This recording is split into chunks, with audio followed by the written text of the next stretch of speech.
Namshukuru sana, nilikuwa na changamoto kwa ajili ya ujenzi chumba cha mkataba cha biashara. Ilikuwa kwa changamoto kwangu, kimekaa kimefungwa kwanza mwaka 2013 kimefungwa, sikufanyia kazi kama mimi. Aliyekuwa amejenga ilikuwa kama changamoto amehangania, lakini kwa msaada wa huyu mama rais wetu, namshukuru sana kutuma watu wake kuja hapa Mwatururi hapa Rukirini.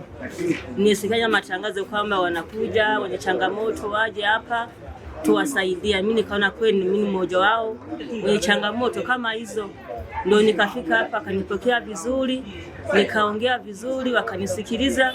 Yule mtu akaitwa akafika, kwa hiyo tumekaa mezani hapa, mambo yote ameenda vizuri. Kwa kweli namshukuru Mungu, rais wetu amefanya jambo la maana, na mimi nimepata haki yangu kupitia yeye, mwanamke mwenzangu, mama yangu Samia, abarikiwe sana.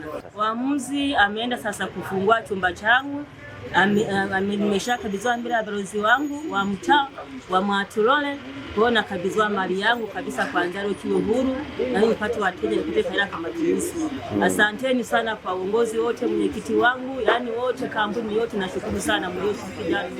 Nimesha kwa amani, Mungu awabariki sana. Kuna changamoto hii ya chumba iliyokuwepo mahali hapa, ilikuwa ni changamoto ya muda mrefu sana, na ilikuwa ni changamoto sana kwa sababu kupitia chumba hicho tulikuwa tunategemea kupata pesa ambayo tusaidia katika matumizi ya nyumbani, umeona, lakini ilikuwa ni changamoto kulingana na aliyekuwepo alikuwa ametulia ukishikilia, lakini kulingana na msaada huu tulioupata hapa, tunashukuru sana kwa kweli. Tunamshukuru Mama Samia kupitia msaada wake walioleta kwenye serikali za mitaa hizi, wameweza kutufanyia utaratibu, na sasa hivi chumba chetu kimefunguliwa, na zaidi kama ni mahitaji mengine madogo madogo yatapatikana na itakuwa ni vizuri zaidi. Tunashukuru sana, nashukuru uongozi wote.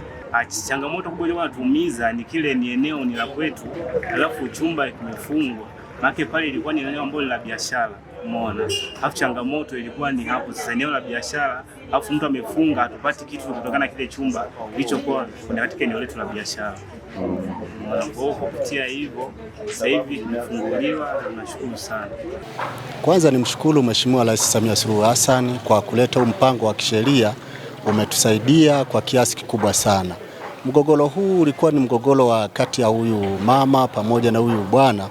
Kwa muda mrefu walipeana mkataba wa kujenga chumba cha kufanyia biashara, lakini baada ya kusikia taarifa hizi, ili swala halikuletwa ofisini kwangu, lakini baada ya kusikia hapa wamelileta leo, na wanasheria wameniita kuja kusikiliza changamoto ya hawa wawili, na nafikiri tumekubaliana. Nimewaandikia barua ya kurejeshana fedha kidogo kidogo ili mama aendelee kuwa na chumba chake, na nafikiri ni jambo la kumshukuru Mheshimiwa Rais Samia Suluhu Hassan.